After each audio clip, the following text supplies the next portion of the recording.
I mean, this Raptor team today, they did not make it easy for us. And there were times where I thought the Raptors were going to take this game and run away with it. That 1.90 run, you're up 15, we're just cruising. Timeout gets called by the Hornets. 7-0 run for the Hornets. It's back to like what? Math. It's an 8-point game or whatever it is. I got to think on this. Yeah, 8-point game. And we're like, okay, what just happened? And then the Raptors got it back up to 12, and then they had another run, and it was just, they couldn't sustain a lot of pressure.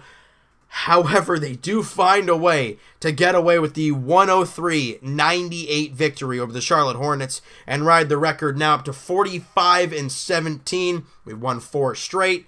Celtics lost to Houston last night. Obviously, we win today. Now a 2-game lead in the Eastern Conference. Beautiful. Just gorgeous. But beautiful is not the word I'm going to use for this game because it was not so pretty. Sometimes you got to win ugly. That's what the Raptors did today. The team, 42% shooting.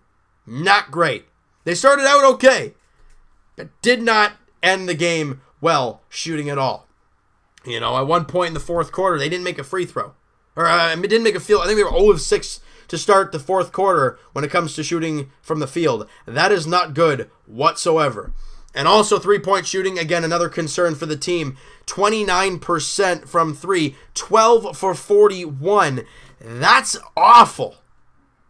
But the only reason is because we got remotely close to pulling away at some points was the big men shooting the 3.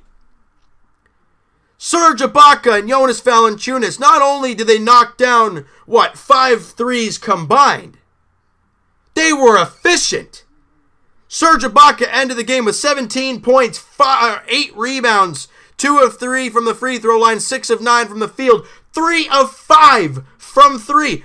That's 60%. Jonas Valanciunas, he ends the game with 18 points, 13 rebounds on 8 of 15 shooting, 2 of 3 from 3, 66%. That's gorgeous.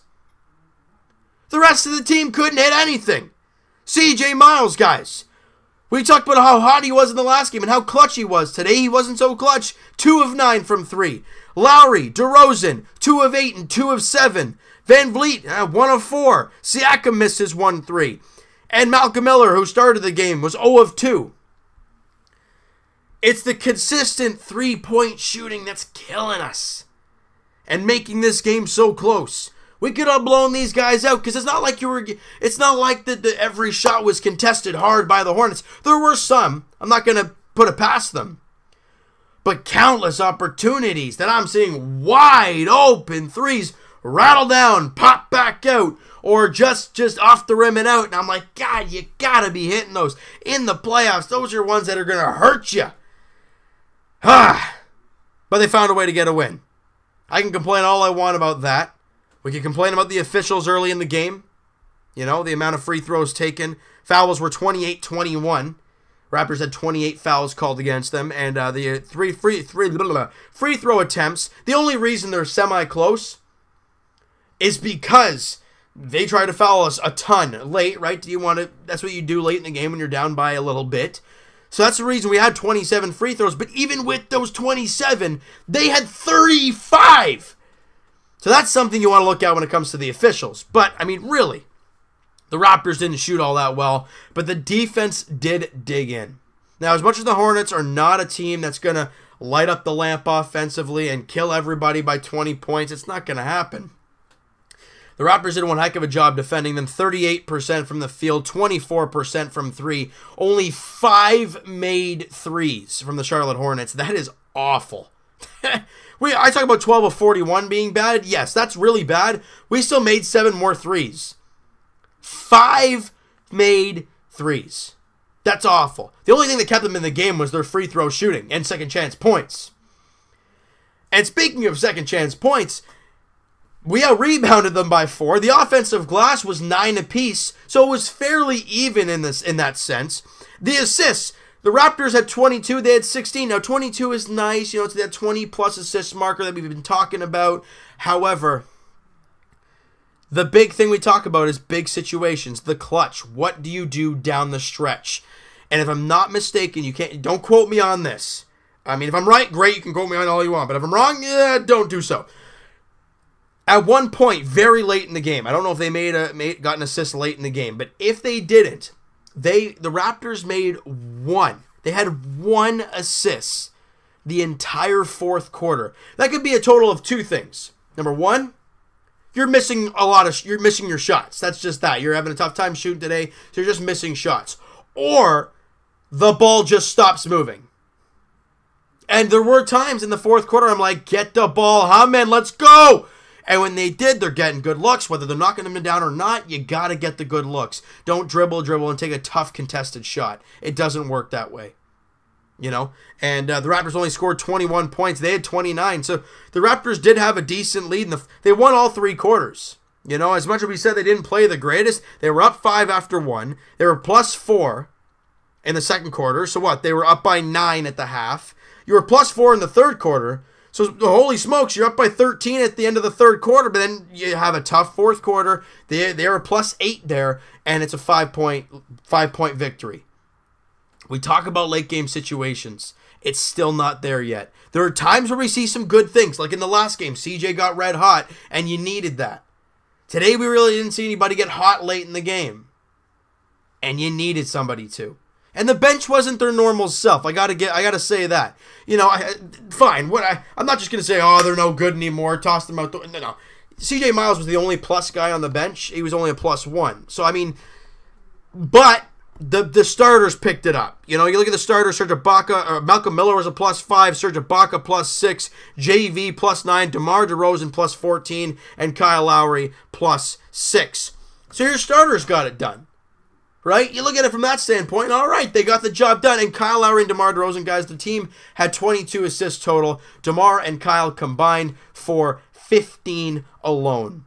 As much as their shots haven't been falling lately, 14 points for Lowry, double-double, 14 points, 10 rebounds. DeRozan, 19 points, 8 assists. But both guys, DeRozan shot 41%, Kyle 38%. You know, both guys were in the 20% range when it comes to three-point shooting. I mean, as we talked about, JV and Serge Ibaka were the only guys who shot over 50% from 3. But they got the job done in other aspects. And we talk about this team and DeMar DeRozan and Kyle Lowry being the main guys of the team. But they got everybody else to work. You look at the guys in double figures. DeRozan and Lowry, Ibaka, JV, Van Vliet, CJ Miles. 7 guys in double figures. I mean, that's terrific. It talks about how much of a team this is. And when they don't play as well as we want, they find ways to win. We saw that today. They didn't play the greatest. They needed a team win, and they got it.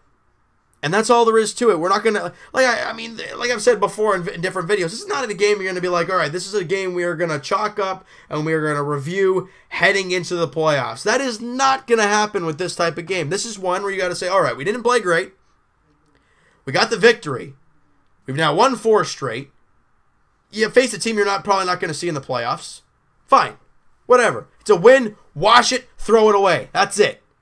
Next game, probably going to be the same type of thing. Raptors play the Atlanta Hawks at the Air Canada Center. That's a win in my books. In everybody's books. 1 versus dead last in the Eastern Conference. Now, you saw what Orlando did to the Raptors a couple games ago. They're the second worst team in the Eastern Conference. You're now playing the worst team in the Atlanta Hawks Tuesday, 7 o'clock tip-off. That's a must-win. I think you guys can agree with me in that sense. It's a must-win for this team. All right, so you know what, guys? That is going to do it for this one. You guys enjoyed this video. You guys enjoyed the game. Smack that like button. I do appreciate that. Hit the subscribe button if you guys have not already. Comment down below. What did you guys think of this game? Who's your MVP in this one? And we'll talk to you guys. Here we go. Tuesday podcast. That's going to be a fun one to talk about. We'll talk to you guys about, what will it be? Jay's Edition. We'll talk to you guys tomorrow, Jay's Edition. We'll be recapping the previous 6 games, 7 games, whatever it is from spring training and all that jazz. We'll talk to you guys Leafs Edition tomorrow as they look to get back in the win column after 3 straight losses. They're in Buffalo taking on the Sabres, a team you got to beat. No question about it. They got to end that losing streak, get back in the winning ways, and just get over this 3-game hump, all right? and you're facing Buffalo. You got to beat them. All right? And we'll talk to you guys, Raptors edition, like we said, Tuesday, 7 p.m. tip-off at the Air Canada Center. Atlanta Hawks, Toronto Raptors. Raptors looking for their 5th straight win. We'll talk to you guys then.